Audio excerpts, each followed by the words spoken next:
예, 안녕하세요. 예, 반갑습니다. 자, 지금 오리올 과정은 그 핵심 요약집 과정이기 때문에 그거 준비해 오셨죠? 자, 그래서 교재를 보도록 하겠습니다.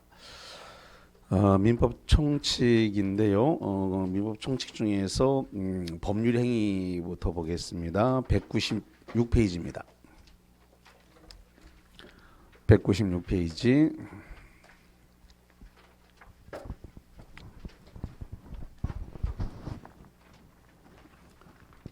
요즘 시험 문제가 출제가 대부분 이제 그 앞에 있는 내용들은 그냥 이론이라고 생각하고 요즘은 잘 안 내요. 그냥 출발을 요즘은 법률 행위부터 대부분 출발을 해요. 그러니까 앞에 있는 거는 기초고 다 알고 있다 이런 전제하에서 올라옵니다. 자, 일단은 법률 행위를 볼게요. 지금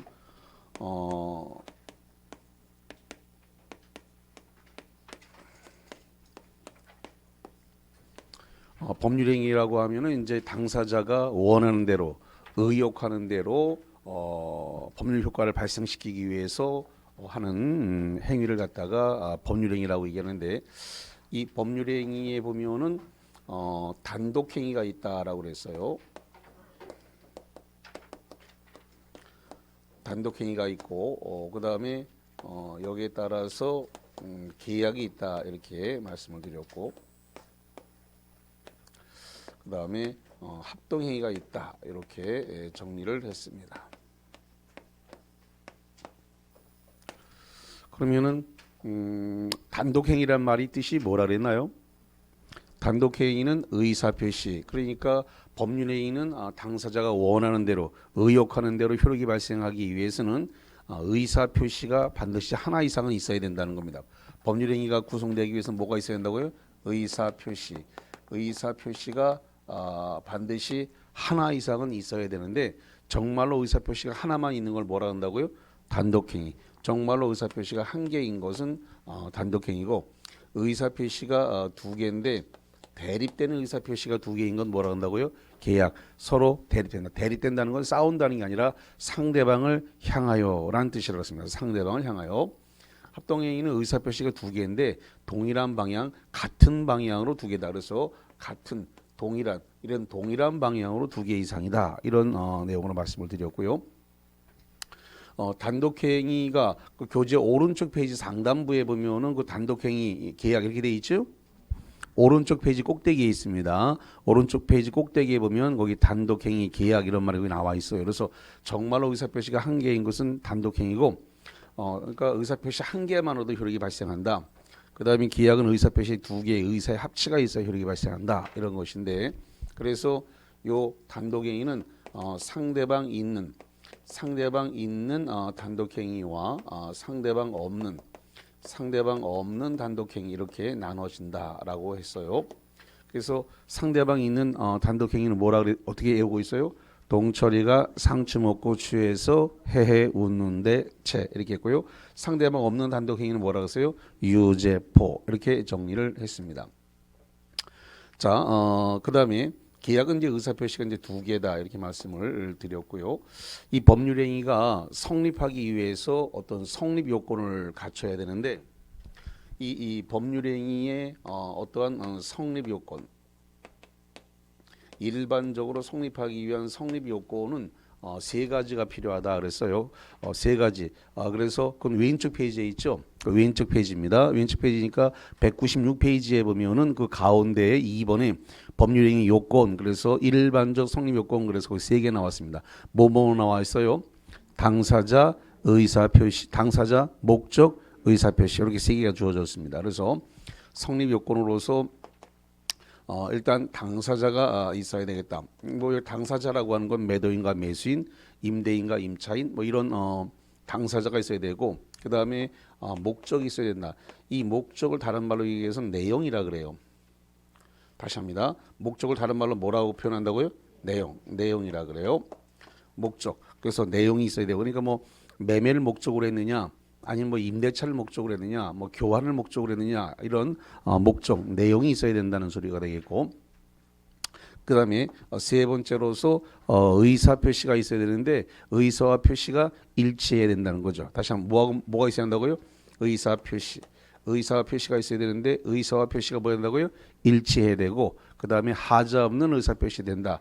이런 규정이 되고 있습니다. 그래서 이걸 우리가 일반적 성립 요건이고 그다음에 성립을 하고 나면 여기에 대해서 효력을 논할 수 있다 그랬습니다. 뭘 논한다고요? 효력. 효력을 논하게 된다라는 거죠. 효력을 논하게 되는데 그래서 당사자에게는 뭐가 필요하다 그랬어요? 권리 능력, 의사 능력, 행위 능력이 있어야 된다 그랬습니다. 자, 그래서 인간이기만 하면 다 있기 때문에 권리 능력, 의사 능력, 행위 능력이 있어야 된다라고 하는 거.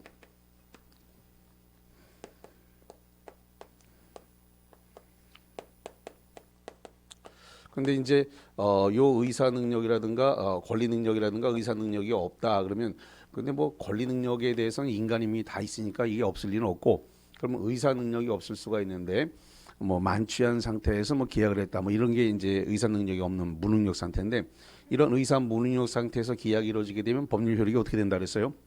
무효라 그랬습니다. 뭐가 된다고요? 무효다 이렇게 했고 그 다음에 행위 능력자가 법률 행위를 해야 되는데 행위 능력이 없다.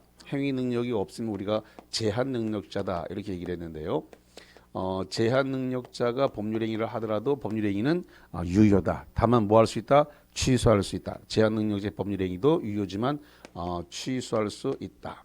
자 그러면 법률 행위가 성립되지 않았다. 성립을 해야 되는데 성립을 하려기 위해선 당사자, 목적, 의사표시 이 세 개가 다 있어야 되는데 이 중에 하나라도 성립하지 않으면 불성립이라고 해서 뭐가 된다고요?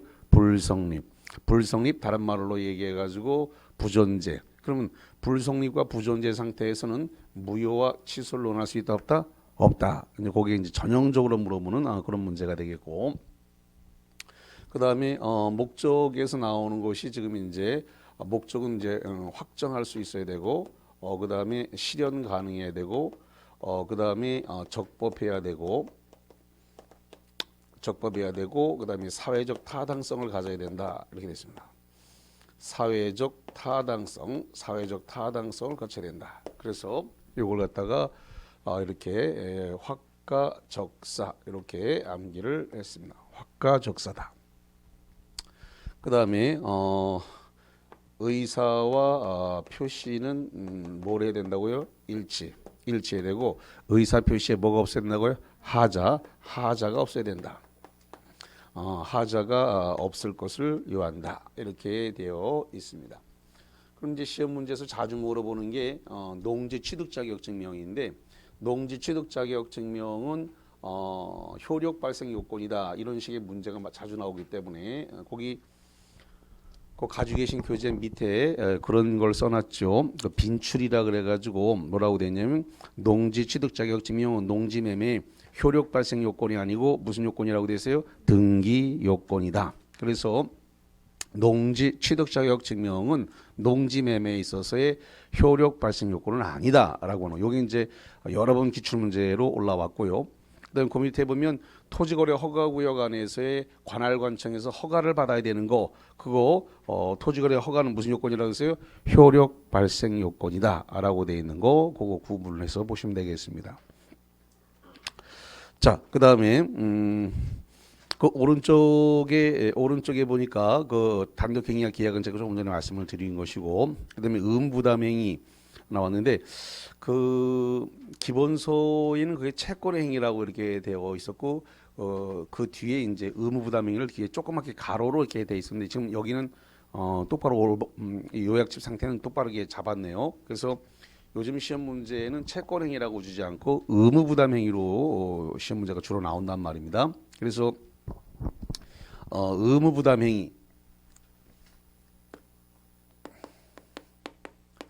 의무부담행위다 이렇게 주면 이게 바로 채권행위인데 채권행위라고 시험 문제는 잘 안 준다 그랬습니다. 요즘은 시험 문제를 뭐라고 준다고요? 의무부담행위다, 채권행위다 이렇게 주는데 이 의무부담행위, 채권행위는 처분권 없는 자가 법률행위 즉 매매를 하더라도 사법상 효력은 뭐가 된다고요? 유효다. 거기 써져 있으니까 한번 보세요. 거기 의무부담행위 개념 보니까 매매는 일방이 재산권 이전을 약정하고 약정 동그라미 약정하고 상대방이 대금지급을 약정한 때 성립한다. 약정만으로 성립하는 거 이건 뭐라 그래요? 낙성계약이라 그래요. 이 매매에서 다 말씀드렸었는데 다시 한번 낙성만으로 성립하는 계약을 뭐라 한다고요? 이게 지금 거기 약정만으로 성립하는 계약을 뭐라 한다고요? 낙성계약이다라고 하는 거. 그래서 뭐 재산권을 이전하고 대금을 지급을 해야만 성립하는 게 아니라 재산권 이전을 약정하고 대금 지급을 약정만으로 성립한다. 그래서 일명 낙성계약이다라고 하는 거. 그런데 그런 이야기가 주로 나와요. 거기 특징을 잠깐 보세요. 특징을 보니까 소유권과 같은 처분권이 없어도 매매 임대차 계약은 임대차 약정은 뭐라고 돼 있어요? 유효다. 그래서 기출문제 지문을 거기 보니까 자기 소유가 아닌 타인 소유물을 매매, 교환, 임대차도 상호간의 약정으로 성립하기 때문에 무효가 아니라 뭐가 된다고요? 유효다. 거기가 이제 자주 문제가 나오는 거예요. 그래서 남의 부동산을 어쨌든 간에 팔아먹는 계약을 할 수 있다 없다? 있다라고 하는 거. 이 남의 부동산 팔아먹는 계약을 했을 때에는 이행의 문제를 남긴다는 거죠. 다시 한번 남의 부동산을 팔아먹는 것은 무슨 문제를 남겼다고요? 이행. 이행의 문제. 이행 문제를 갖다가 남긴다라고 하는 거. 어쨌든 간에 남의 부동산을 팔아먹어도 사법상 효력은 뭐가 된다고요? 유효다. 그 다음에 처분행위라고 하는 것이 있는데 이 처분행위는 두 가지로 되어 있다 그랬습니다. 이게 물권행위하고 준물권행위 두 개로 나눠져요. 처분행위는 물권행위와 준물권행위 이렇게 두 개로 나눠진다라는 거죠.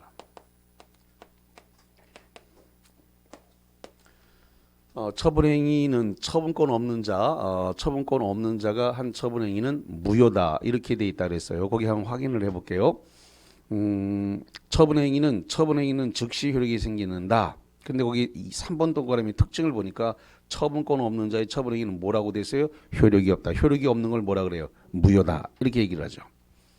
그래서 의무부담행위하고 처분행위를 잘 구분하시면 되겠는데 특히 이 물권행위는 등기를 하면 발생하는 게 물권이기 때문에 그래서 이거 저당권 설정하는 행위, 저당권 설정, 지상권 설정 이런 거 전부 다 물권행위인가요? 그렇습니다. 이게 전부 다 등기했어요. 저당권 설정, 지상권 설정 다 등기를 했는데 문제는 물권행위라는 건 다 아는데 저당권 설정, 지상권 설정이 물권행위라는 걸 아는데 처분행위다 그러면 처분행위라고? 남의 부동산인데 어떻게 처분하지? 막 이렇게 해서 혼란 속는 사람이 나온단 말이죠. 그래서 저당권 설정이 물권행위이면서 어디로 간다고요? 처분행위다. 맞는 거예요. 그 다음에 지상권 설정이 물권행위면서 뭐로 간다고요? 처분행위다. 이걸 조심하셔야 돼요. 그래서 저당권이나 지상권 설정하는 행위 이게 전부 다 물권행위 맞고 거기까지는 뭐 별 문제 없이 맞추는데 이게 처분행위다라고 했을 때 맞는 이야기인데 이걸 자꾸 못 잡아내시는 분이 있단 말이죠. 자, 그래서 거기 물권 행위에 보니까 전세권 설정, 지상권 설정, 저당권 설정 이런 거 다 나왔죠? 예. 그래서 그런 거 물권 행위다. 물권 행위인데 제목은 뭐로 돼 있어요? 앞에 보세요. 앞에 파란색에 뭐라고 돼 있다고요? 처분행위다. 제목 있는 쪽에 처분행위다라고 돼 있단 말이죠. 그래서 이러한 저당권 설정, 지상권 설정 이런 것들 전세권 설정 전부 다 물권 행위인데 이건 다 처분행위다. 이것은 처분 권한이 있는 자가 해야 되기 때문에 처분권 없는 자가 한 경우는 뭐가 된다고요? 무효다. 그리고 처분행위는 이행의 문제를 남기지 않는다라고 되어 있어요. 다시 한번 처분행위는 뭐를 남기지 않는다고요? 이행의 문제를 남기지 않는다라는 게 포인트가 되겠습니다. 이 준물권 행위에서 이 준물권 행위는 뭐 이 지식재산권의 양도가 들어가는데 이 지식재산권이라는 게 뭐냐면 특허권, 의장권, 실용신안권 이런 것들이 다 포함됩니다. 지식재산권의 양도다. 그리고 뭐 채권 양도라든가 채권 양도, 그다음에 뭐 채무 면제 이런 것들이 전부 다 거기에 나오는 것처럼 준물권 행위에 들어간다 이렇게 보면 되겠습니다. 어쨌든 처분행위는 뭘 남기지 무슨 문제를 남기지 않는다고요? 이행의 문제를 남기지 않는다라고 하는 거. 그리고 처분권 없는 자가 한 법률행위는 무효다. 요거 조심해서 보시면 되겠습니다. 자, 그 다음에 198페이지 쪽으로 와가지고 거기 요식행위와 불요식행위인데 그 요식행위라는 것은 특별한 방식을 갖춰서 해야 된다라고 하는 게 요식행위가 되는데 주로 혼인에 있어서의 혼인신고, 그 다음에 유언에 있어서의 유언장의 작성 이런 것들이 대표적인 요식행위가 되는데 우리 이 중개사 쪽에서는 중개사민법에서는 요식행위가 단 한 번도 나오질 않아요. 그래서 어떤 사항을 가지고 요식행위다 민법에서 이렇게 내면 그건 일단 틀린 문제로 보시면 돼요. 그래서 일단 중개사민법에서는 전부 다 뭐로 되어 있다고요? 불요식. 불요식이라는 것은 특별한 방식을 요하지 않는다. 그러니까 명시적으로 하든 묵시적으로 하든 뭐 상관이 없다라는 이야기예요. 우리 민법은 전부 다 중개사민법은 불요식을 원칙으로 한다. 이렇게 정리를 하고 있으면 좀 편안할 거예요. 그다음에 출연행위가 나오는데 출연행위라고 하는 것은 나의 재산은 감소시키고 상대방의 재산은 증가시키는 행위를 뭐라 한다고요? 출연행위다. 이렇게 얘기됩니다. 그러나 거기 비출연행위는 내 자신의 재산은 감소하지만 상대방의 재산은 불변인 때 그렇게 된다라고 하는 거 보시면 되고, 오늘 그 프린트물 드렸는데 그 프린트물 1번 문제를 하나 풀어보겠습니다. 자, 보겠습니다. 1번에 법률행위에 관한 다음의 설명 중 틀린 것은 이렇게 나왔습니다. 1번 채무면제. 채무면제는 채권자의 단독행위이며, 자 잠깐만요. 단독행위라고 하는 말이 무슨 뜻이에요? 의사표시가 하나다. 그 중에서 상대방 있는 단독행위를 어떻게 외우고 있어요? 한번 불러봅니다. 동철이가 상추 먹고 취해서 헤헤 웃는데 채. 그 채가 뭔가요? 채무면제예요. 그럼 채무면제는 상대방 있는 뭐가 돼요? 단독행위. 그러니까 거기 단독행위라고 나왔네요. 채권자의 단독행위다. 맞잖아요. 그 다음에 채무변제는 사실행위이기 때문에 맞는 말입니다. 그 다음에 두 번째 2번에 대물변제는 예약은 계약이다. 우리 제가 계약법에서 그런 말씀 드렸습니다. 예약은 계약이다. 그리고 예약은 채권행위다. 기억하시죠? 예. 다시 한번 예약은 뭐라고요? 계약이고 예약은 채권행위다. 예약은 계약이고 그래서 예약은 채권행위다. 이렇게 정리를 해드렸고, 이 대물변제 법적 성질은 뭐로 봅니까?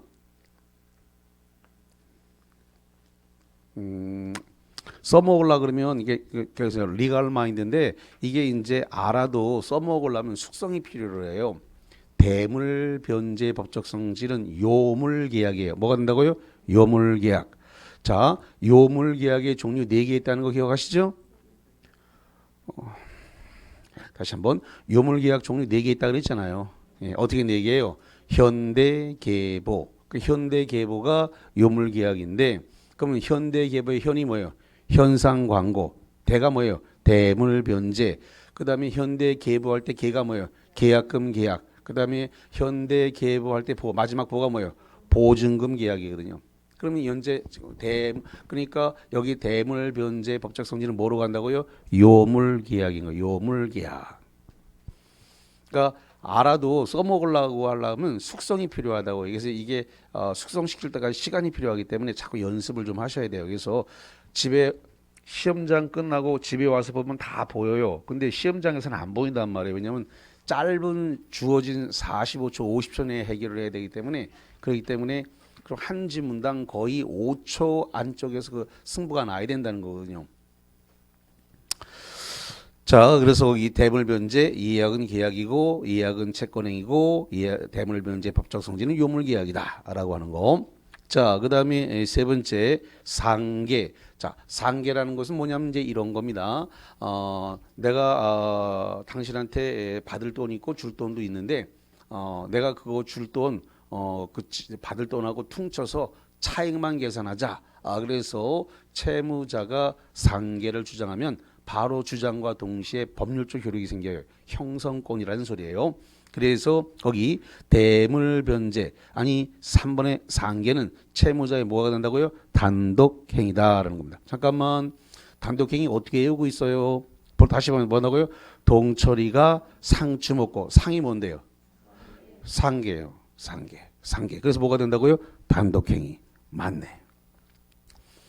자, 그 다음에 4번에 추심이 나왔습니다. 추심이 뭐예요? 알지만 말 못해 이건가요? 예. 추심은 채권자가 채무자에게 내 돈 내놔라, 내 돈 빚 갚아라라고 요구하는 거, 이걸 뭐라 한다고요? 추심이라 그래요. 채권자가 채무자에게 돈 달라고 요구하는 거, 내 빚 갚아라라고 요구하는 거, 그걸 갖다가 뭐라 한다고요? 추심이에요. 근데 이걸 갖다가 좀 아는 사람한테 빌려줬는데 돈 갚으라고 그래도 잘 안 갚어. 그러다 보니까 이걸 갖다가 추심 전문 회사에다가 이걸 갖다가 추심 전문하는 데다가 맡겼어요. 추심 전문하는 데다가 맡겼다. 주로 거기가 어디까? 깍두기한테 맡겨. 조폭. 아니 그 추심 전문하는 데는 대부분 다 조폭들이 운영을 해요. 그래서 이제 돈 1,000만 원 받을 것이 있는데 이거 잘 안 주니까 조폭한테 이걸 넘기고 1,000만 원 받아서 500만 원만 나중에 500만 원 니네 가져라. 이렇게 되니까 그 조폭이 열심히 가서 돈을 갖다 달라고 가서 한단 말이죠. 아저씨들이 와서 계속 험상궂게 있으면 안 줄 수 없고 그 애들도 위험하고 그러니까 결국 안 줄 수가 없거든.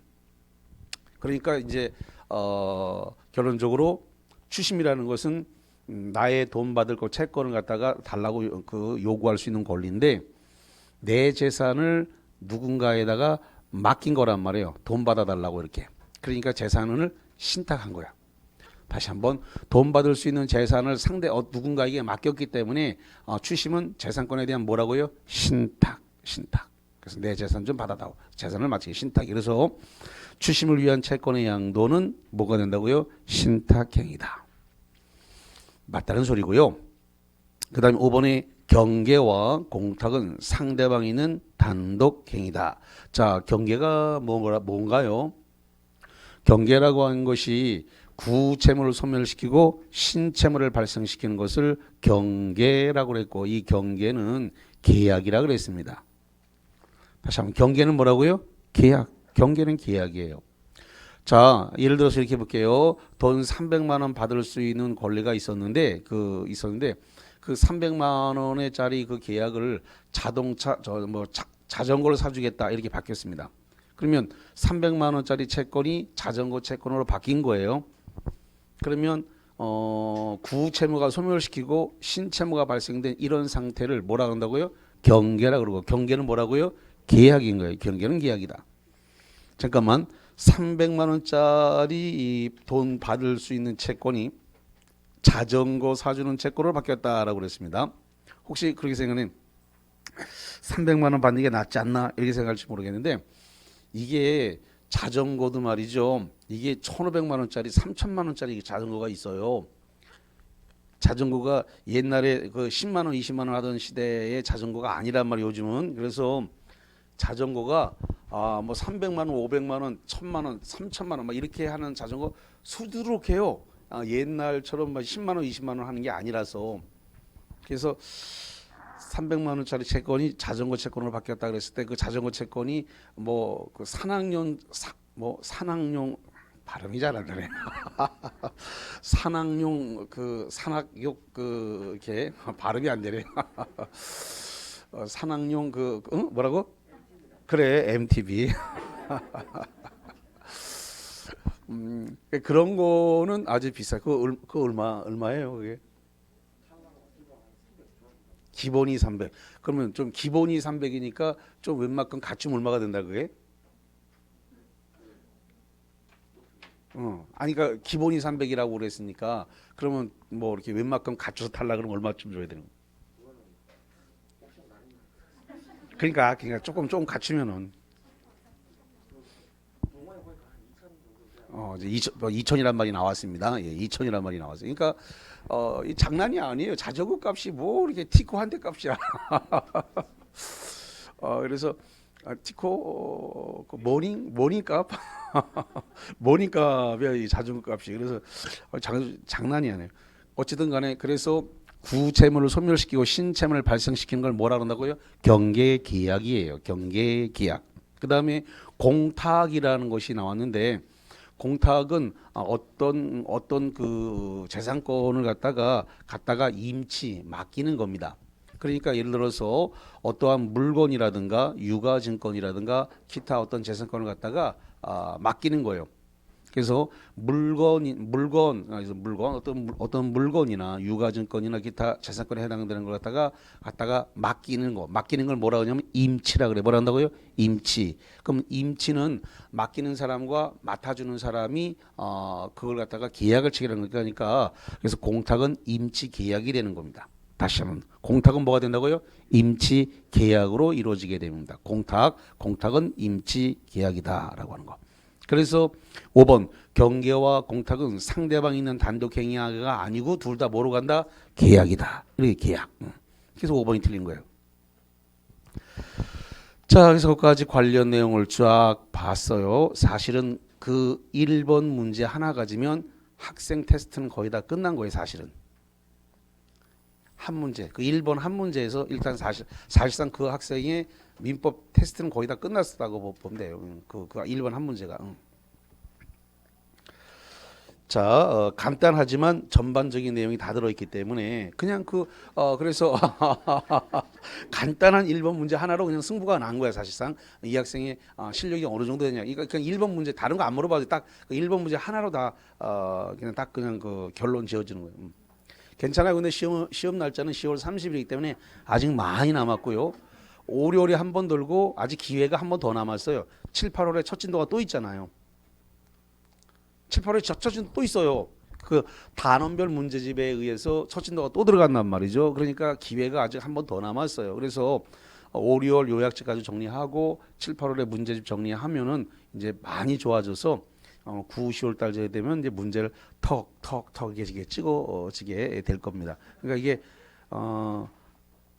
두 달이 대학에서 6개월 과정이기 때문에, 그러니까 학원의 2개월은 대학의 6개월 과정이기 때문에 숙성의 속도가 되게 빨라져요. 들으면 들을수록 자꾸 숙성이 되기 때문에 속도가 많이 빨라집니다.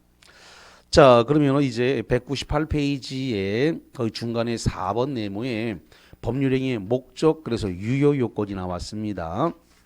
1번의 답은 5번이라 그랬죠. 자, 그러면 거기 유효 요건이다 이렇게 등장해서 지금 물어보는 게 이거거든요. 목적 내용인데 이 목적의 내용이 유효성을 가져야 되는데 그러기 위해서는 뭐 할 수 있느냐? 확정할 수 있어야 된다는 겁니다. 뭐 한다고요?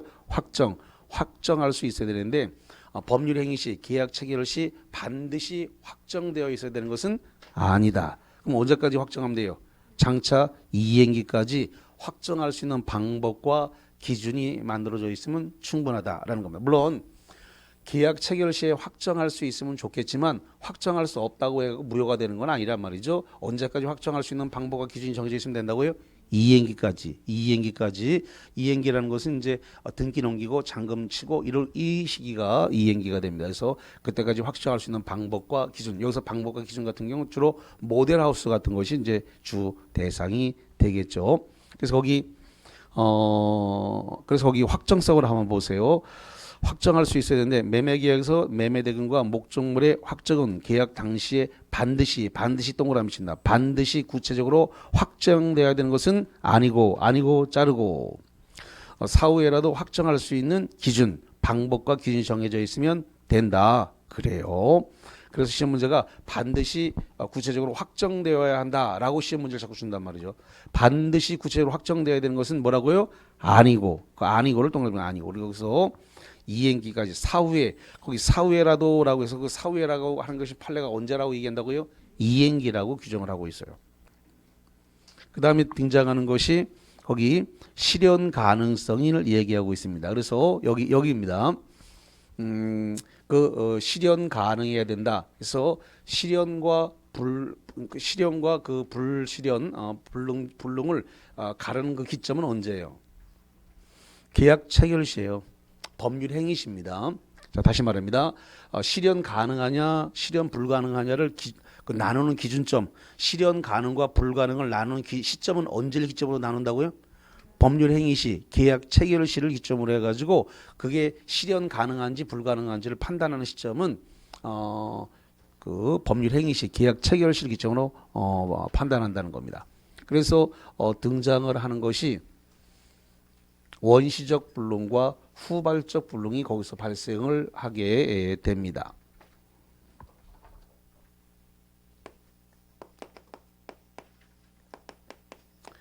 원시적 불능. 원시적 불능은 계약 체결 당시에 목적물이 존재했다 안 했다? 안 했다는 거죠. 목적물이 존재하지 않았다.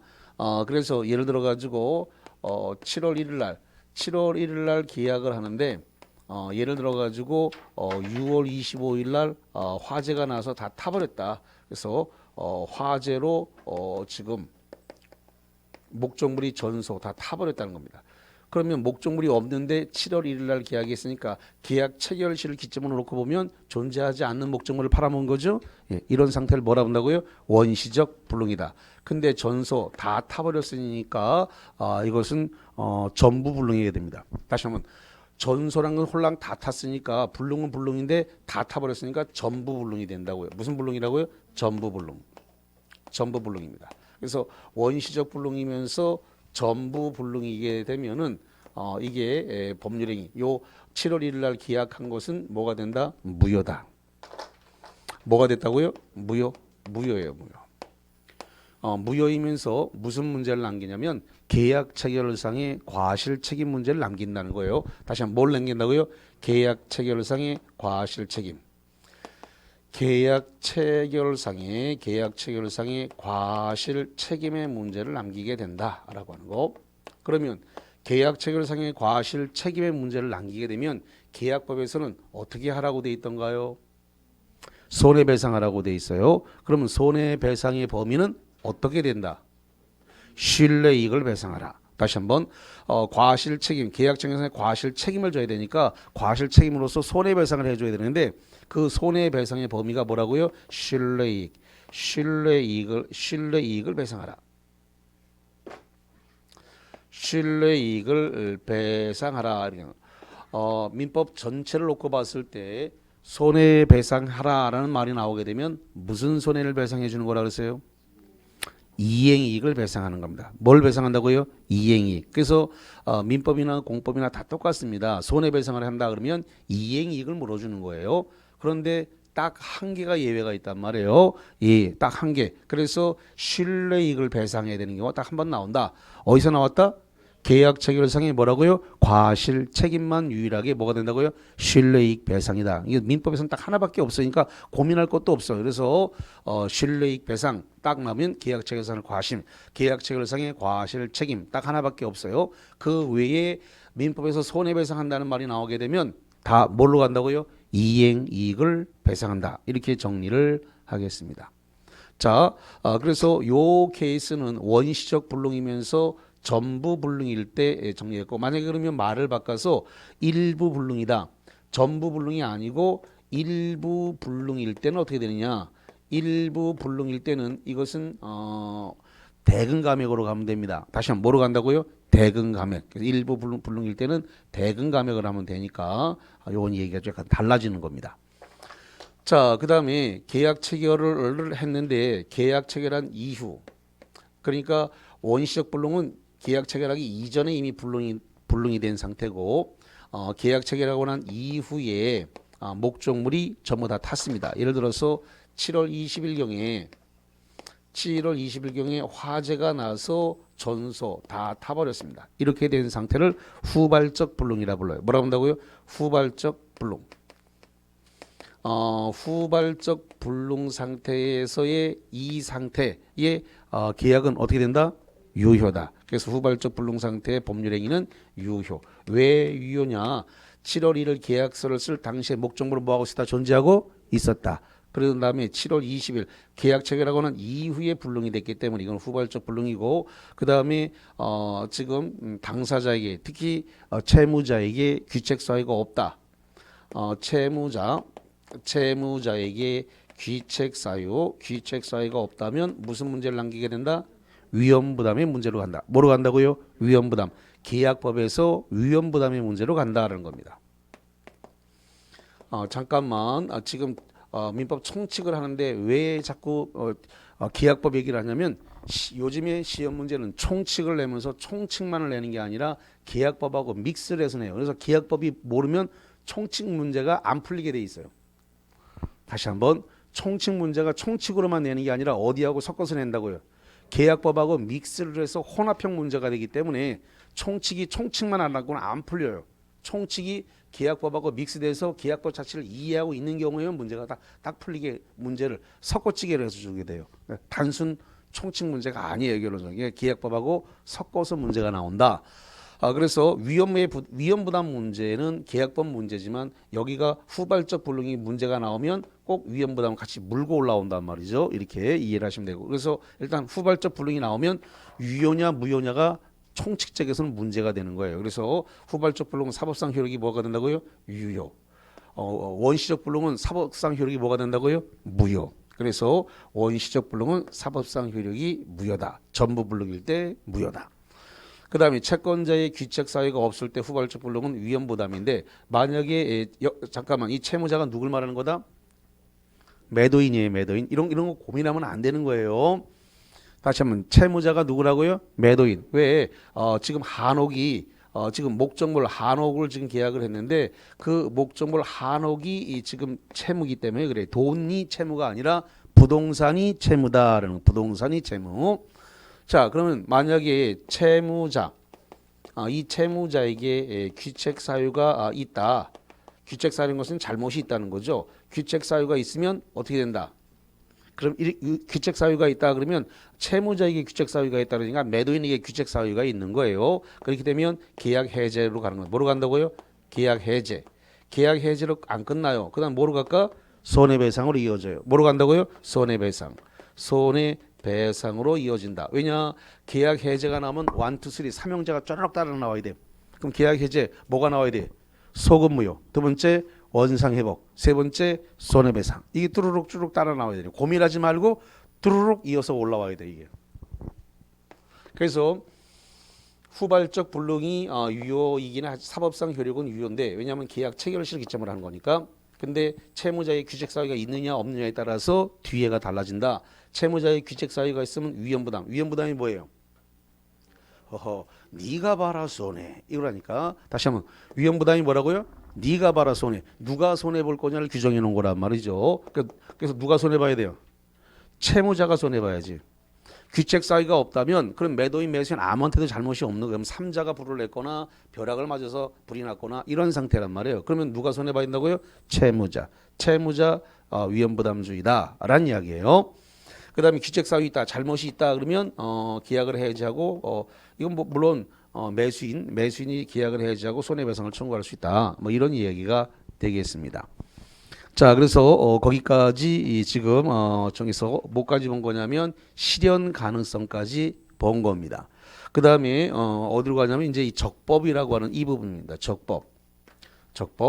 그래서 법률행위 내용 자체가 강행법규라든가 이런 데 위반하지 않고 적법해야 된다라는 겁니다. 자, 그랬을 때 이 적법과 관련해 가지고 강행 규정과 임의 규정이 있는데 임의 규정을 위반한 것은 사법상 효력이 뭐가 되는 거예요? 유효입니다. 임의 규정이라는 것은 잠깐만 정리해 보세요. 임의 규정이 뭐예요? 알지만 말 못한가요? 임의 규정이 뭐냐? 저거 선풍기, 선량한 풍속, 기타 사회 질서와 관계 없는 내용이에요. 다시 한번 선량한 풍속, 기타 사회 질서와 관계 없는 규정이기 때문에 배제 특약을 할 수 있다 없다? 있다. 배제 특약이 가능한 것이 임의 규정이고 이걸 위반했다 하더라도 사법상 효력은 뭐가 된다? 유효다. 그 다음에 강행 규정. 자, 강행 규정인데 이 강행 규정을 다른 말로 얘기해서 강행 법규라 그래. 같은 말입니다. 강행 규정이나 강행 법규나 같은 말인데 여기서 지금 두 가지로 나눠지고 있다라고 하는 거예요. 뭐하고 두 가지로 나눠지고 있어요. 효력 규정하고 단속 규정 두 가지로 나눠져요. 그래서 효력 규정과 단속 규정으로 두 가지가 나눠지고 있더라. 효력 규정과 단속 규정 두 개로 나눠지고 있다. 그러면 효력 규정을 갖다가 이걸 위반했다. 효력 규정을 위반을 하게 되면 이것은 사법상 효력이 뭐가 되느냐 그랬더니 무효다. 무효. 그 다음에 단속 규정을 위반했다 하더라도 사법상 효력은 뭐가 된다? 유효다. 물론 처벌은 받겠지만 사법상 효력 자체는 유효다라는 겁니다. 이게 지금 적법해야 된다. 그래서 적법성과 관련되는 문제인데 자 거기 교재 보니까 강행법규 여기서 물권법상의 강행법규다. 그래서 효력 규정이 나왔는데 그 효력 규정을 보니까 토지거래 허가구역에서 허가를 받아야 되는 거 효력 규정이고 그다음에 거기 명의시탁 금지 규정 위반 시 무효다. 그다음에 중개사가 초과 수수료 금지 규정을 하면 전부 무효가 되는 게 아니라 어디만 무효가 돼요? 초과 부분만. 그래서 중개 수수료가 전부가 무효가 되는 것이 아니라 초과됐으면 초과 부분에 한해서만 무효가 된다라는 겁니다. 그럼 무효가 된 부분은 반환해야 돼요, 안 해야 돼요? 반환해야 돼요, 반환해야 돼요. 예. 자, 그 다음에 거기 단속 규정이 있는데 그 단속 규정 중에서 중간 생략 금지를 위반한 미등기 전매다. 그랬을 때 뭐라고 써져 있어요? 여기 보니까 유효.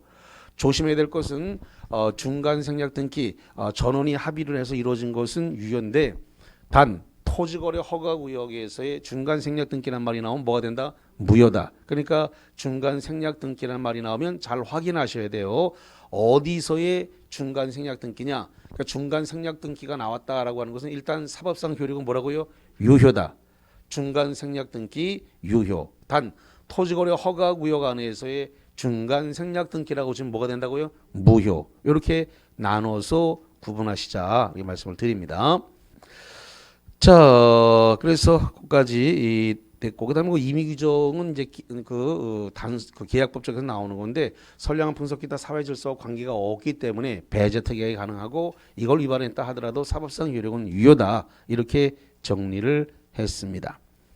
자, 그다음에 오른쪽 199페이지 쪽으로 와서 타당성 이거죠. 그래서 사회적으로 뭐야 된다? 타당해야 된다. 사회적 타당성을 갖춰야 된다. 이게 민법 103조에 해당되는 겁니다.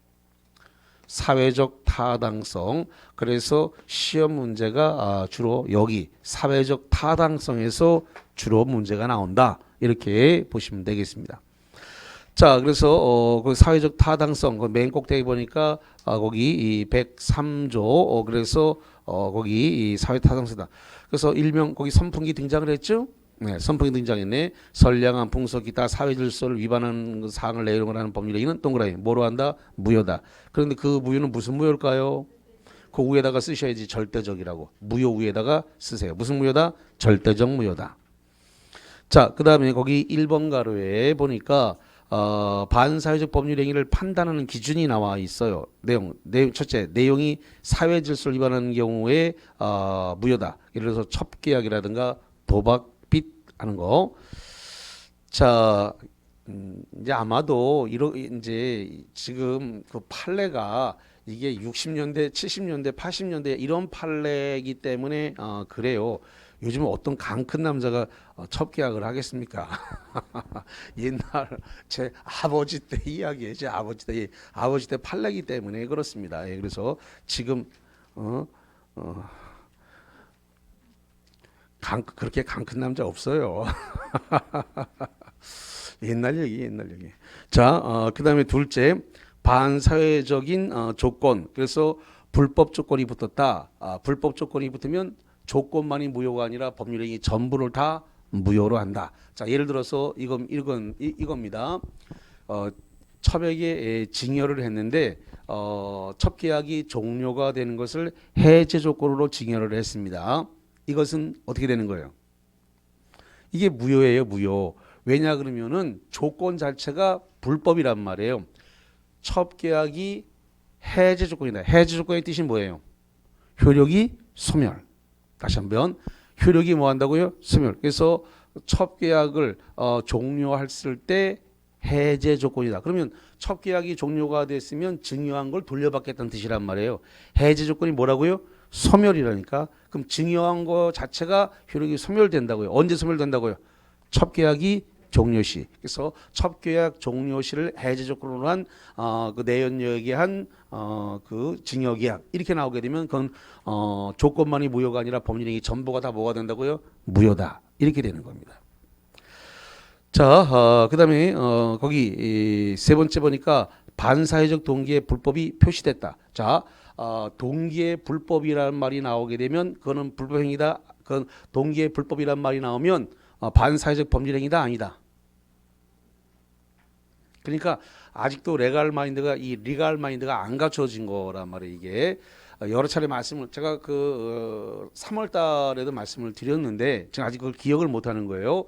지금 동기가 불법이라 그래가지고 이런 나쁜 놈 죽일 놈 XX 같은 놈 이러면서 103주 위반 반사회적 법률행위다 그러면 안 된다고요. 동기의 불법이 내 마음속에 있을 수가 있다니까. 저 새끼 죽여야지. 근데 정말로 우리가 죽이진 않아요. 말로만 그렇게 하지 진짜 죽이진 않잖아요. 저 새끼 죽여야지 이렇게 얘기했다고 진짜 죽입니까? 아니잖아. 실행에 옮기진 않아요. 동기의 불법이 내 마음속에만 있다고. 내 마음속에만. 그래서 동기의 불법이란 말이 나오면 반사회적 법률행위다 아니다? 아니다. 아니야. 이걸 조심하셔야 돼. 여기 이것까지 깨우치는 데까지 리갈만 이게 자꾸 오래 걸린단 말이에요. 그러니까 동기의 불법이 있다라고 해서 그게 103조 반사회적 법률행위는 아닙니다. 근데 그게 외부에 표시되거나 알려진 동기의 불법이 표시되거나 알려지게 되면 반사회적 법률행위가 되는 겁니다. 다시 한번 어떻게 되면 반사회적 법률행위가 된다고요? 표시되거나 알려진 경우 동기의 불법이 표시되거나 알려진 동기의 불법 103조 위반 반사회적 법률행위로 가는 겁니다. 그래서 그걸 다 구분하셔야 돼. 예. 좋습니다. 거기 그다음에 거기 기출문제라는 말에 보니까 반사회적 법률행위의 판단 시기가 언제냐는 걸 물어보고 있어요. 법률행위의 효력 발생 시기가 아니고 성립 당시 이루어진 때 계약서를 쓴 때 그래서 법률행위 성립 당시 이루어진 때가 기준이다. 효력 발생 시기가 아니라 뭐라고요? 법률행위 성립 시. 그럼 계약서를 딱 썼을 때가 그때가 기준이다. 이렇게 되어 있는 겁니다. 자, 그 다음에 그 밑으로 와서 반사회적 법률행위에 해당하지 않는다. 이렇게 되어 있는데, 자, 일단 그거는 쉬었다가 와서 보는 걸로 하고 200페이지를 먼저 넘겨보세요. 200페이지 쪽에 보면은 반사회적 법률행위에 대한 효과가 나왔어요. 거기를 먼저 정리를 할게요. 판례는 조금 있다가 쉬었다가 와서 보는 걸로 하고 조금 전에 이 103조 반사회적 법률행위 이 반사회적 법률행위에 해당되면 절대적 무효라고 그랬나요? 반사회적 법률행위 여기에 해당했다. 그러면 절대적 무효가 된다 이거죠. 자, 절대적 무효라고 하는 말이 가리키는 의미는 그 당사자 사이에서만 무효가 아니라 누구에게나 다 무효가 적용된다는 겁니다. 다시 한번 절대적 무효라고 하는 것은 당사자 사이, 계약의 당사자 사이에서만 무효가 되는 게 아니라 누구에게나 다 뭐가 적용된다고요? 무효다. 그러면 전득자라든가 삼자라든가 가릴 것 없이 다 뭐가 적용된다고요? 무효다. 절대적 무효라고 했으니까 전득자 그러니까 거래 안전을 보호하지 않는 거예요. 이거는 절대적 무효이기 때문에 삼자뿐만 아니라 전득자까지 넘어가도 다 보호가 되지 않는다라는 겁니다. 이 반사회적 법률행위는 일단 추인이 되질 않아요. 추후에 인정한다는데 그 법률행위 추후에 인정한다라고 하는 추인을 인정하자는데 이 추인이 139조를 얘기하는 거란 말이에요. 139조가 뭐예요? 무효행위의 추인이란 말이에요. 다시 한번 추인이라고 써놨을 때 앞에 무슨 말이 남아 있다고요? 무효행위란 말이 남아 있는 거예요 지금. 무효행위의 추인을 줄여서 그냥 뭐라고 쓴 거라고요? 그냥 추인 이렇게 써놓은 거예요. 그래서 지금 103조를 위반한 것은 무효행위의 추인, 이 추인이 허용되지 않는다. 그 다음에 138조 전환이 허용되지 않는다. 이 전환은 무효행위의 전환을 얘기하는 겁니다. 뭐가 안 된다고요? 무효행위의 전환. 무효행위의 전환도 허용되지 않는다. 이런 소리입니다. 자, 그러면 절대적 무효이기 때문에 만약에 이행 전이다. 이행 전이면 이행할 필요가 있어요, 없어요? 없어요. 이행할 필요가 없다라는 겁니다. 그다음에 만약에 이행을 이미 했다. 이행 후라고 하면 이 부분에 대해서 부당이득 반환 돌려달라라고 할 수 있다 없다? 있다. 아니 돌려달라고 할 수 있다. 없다가 아니라 이거 돌려달라고 할 수 있어요. 오해가 있어. 조금 있어. 거기 지금 또 여기 헷갈린다 지금. 이행 후라면 부당이득으로 뭐 할 수 있다고요? 반환. 부당이득 반환을 청구할 수가 있다. 부당이득 반환을 청구할 수가 있는데 만약에 103조에 해당돼서 그게 103조가 746조에 해당되는 행위라면 불법원인 급여를 했다면 다시 한번 103조에 위반돼서 불법원인 급여가 일어났다면 뭐 일어났다고요? 불법원인 급여. 불법원인 급여를 했을 때 이 불법원인 급여 내연녀에게 아파트를 사주거나 내연남한테 오피스텔이라든가 자동차 사줬다. 내연녀한테 뭐 다이아 반지 해줬다. 이런 거 돌려달라고 반환 청구 된다 안 된다? 안 된다. 그래서 부당이득 반환 청구를 할 수 없다는 겁니다. 그래서 다시 합니다. 103조를 위반했으면 이행 후면 부당이득 반환 청구할 수 있다 없다? 있다. 있는데 그게 불법원인 급여에 해당되는 경우라면 돌려받지 못한다. 구분됐나요 이제? 이거하고 구분이 안 돼서 자꾸 혼란스러워한다고요. 그래서 여기 이행 후면 부당이득 반환 청구에 돌려받을 수 있는데 그런데 만약에 103조를 위반했는데 불법원인 급여, 불법에 의해서 건너간 것이 있는 것은 돌려달라고 하지 못한다. 이렇게 정리를 하겠습니다. 자, 그래서 주의를 좀 해서 보시자 이렇게 말씀을 드리겠습니다. 자, 거기까지 하고요. 쉬었다가 와가지고 판례 그래서 199페이지 쪽에 나와 있는 반사적 법률 행위에 해당하지 않는 거와 해당하는 거로 나눠지기 때문에 이건 좀 시간이 좀 많이 걸려요. 그래서 그리고 문제도 풀어야 되고 이러기 때문에 그래서 지금 들어가가지고는 맞춰지지도 않고 문제 풀 시간도 안 돼요. 그래서 어차피 새로 시작하는 게 맞습니다. 그래서 조금 있다가 쉬었다가 와서 그 판례 반사회적 법률 행위에 해당하는 거, 해당하지 않는 거, 그다음에 오늘 드린 프린트물 이렇게 정리하겠습니다. 칠판 지우지 말고 놔두세요.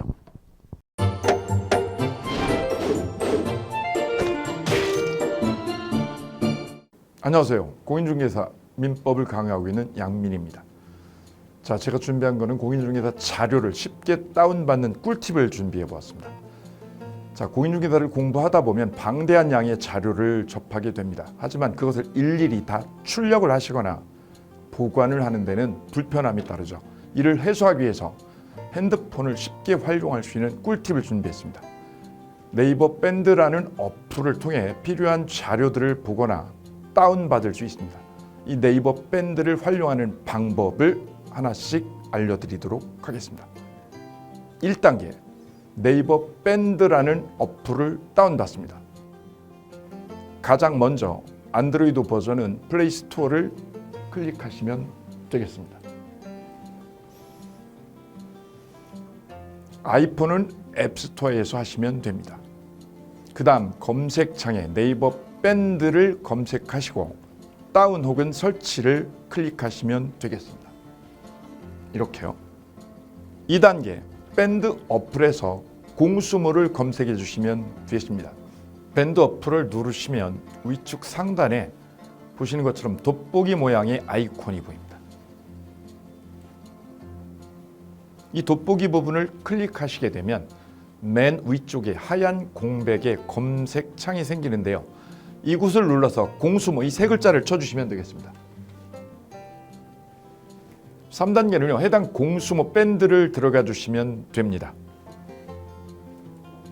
이 밴드는 공인중개사를 공부하시는 수험생들을 위한 밴드입니다. 수험생들을 위한 시험 정보나 자료가 업로드되어 있어서 공부를 할 때 활용할 수 있는 밴드입니다. 보시는 것과 같이 강의와 관련된 공지사항이나 최신 자료가 다양하게 제공되고 있습니다.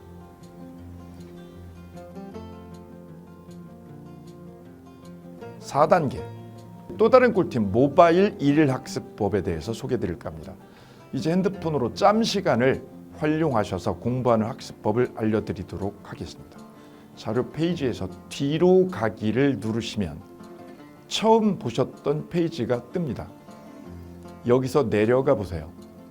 모바일 일일 학습이란 코너가 보입니다.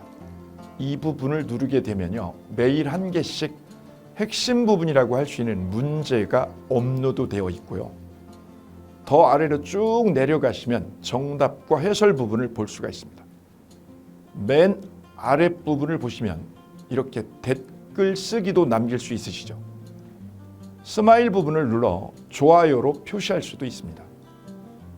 짬을 내어 스스로 학습한 뒤 모르는 부분을 질문할 수도 있고, 하루 동안 공부했던 것을 정리하시거나 공부한 소감을 적어 놓으실 수도 있습니다.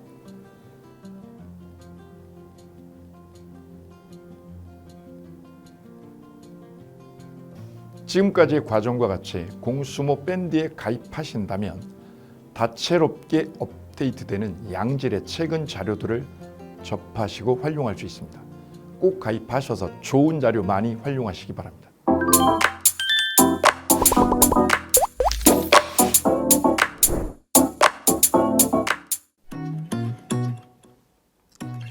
자, 안녕하십니까. 자, 이번에는 부동산 실무, 일반인들이 어떤 도움을 받기 위한 관련된 밴드에 대해서 소개를 시켜드릴 건데요. 일단은 검색창에다가 365 부스라고 치시면 돼요. 365 부스인데 365일 부동산 스터디라는 밴드예요. 네이버 밴드인데 365 부동산 스터디라는 밴드 일단 이거 클릭하시면 현재는 이제 4만 명 정도 되는 밴드인데요. 우리가 일반인들이 어떤 부동산 정보를 습득하는 데 있어서 이 정보를 얻기가 되게 쉽지가 않습니다.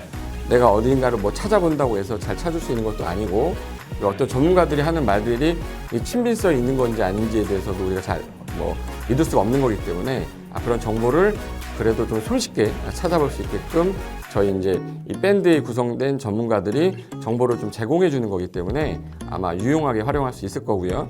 내가 부동산 중에 토지를 좀 알고 싶다, 또는 상가를 좀 알고 싶다, 또는 나는 내 집 마련을 위해서 청약이 좀 궁금하다. 근데 그게 솔직히 어디 가서 물어보거나 어떤 정보를 찾기 쉽지 않아서 그것 때문에 만들어진 밴드라고 보시면 돼요. 그래서 365일 내내 부동산을 어떤 공부한다는 취지로 밴드에 들어오셔서 질의응답도 하시고 궁금한 사항에 대해서 예를 들어 문의를 하시면 저희가 관련된 정보를 또 제공해주는 그런 밴드라고 보시면 되겠습니다. 어떤 밴드냐면 한번 보시면은 지금 현재는 공지사항이 제일 먼저 나올 건데요. 이 공지사항은 기존에 있던 오프라인이 어떤 강좌가 있으면 그 강좌에 관련된 거 세미나라든지 그래서 평소에 이제 우리가 이제 접하지 못했던 강의들 있죠. 이렇게 진행이 된다라는 거 공지를 좀 하는 그런 내용들이고요. 하나 좀 더 올리면 자, 이제 우리 교수님이에요. 교수님 중에 상가 교수님이 최근에 예를 들어서 법이 바뀌었어요.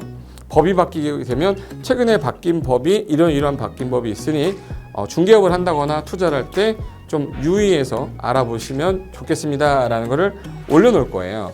기존에 올려놓은 자료가 있으면 또 찾아보시면 되는 거니까 이렇게 해서 계속 밴드에서 소식을 받으시면 실전에 굉장히 도움을 많이 받을 거라고 예상합니다. 부동산 관련된 내용 중에서 하나 더 보시면 이제 랜드프로에서 직접 우리 프로그램 만들고 있어요. 그래서 부동산 까발리기, 부동산 부티크 이런 TV 관련돼서 부동산 팁 있죠. 예를 들어서 청약을 받아야 되냐 말아야 되냐, 지금 강남권 아파트를 투자해야 되냐 말아야 되냐, 이런 정보를 쉽게 여러분들이 접하지 못하기 때문에 그런 관련된 것들을 시대에 맞게 흐름에 맞게 부동산 시장이 이제 요동치면 내가 지금 집을 팔아야 되냐 사야 되냐 그런 것들에 대해서 신속하게 정보를 들을 수 있는 밴드니까 시간이 나실 때마다 자주 들어오시고 저도 자주 들어가서 좋은 정보 남겨드릴 테니까 자주 들어오시기 바랍니다. 저는 부동산 공법하고 부동산 토지 투자를 강의하는 고상철이었습니다. 자주 밴드에서 뵙도록 하겠습니다. 자, 수고하셨습니다.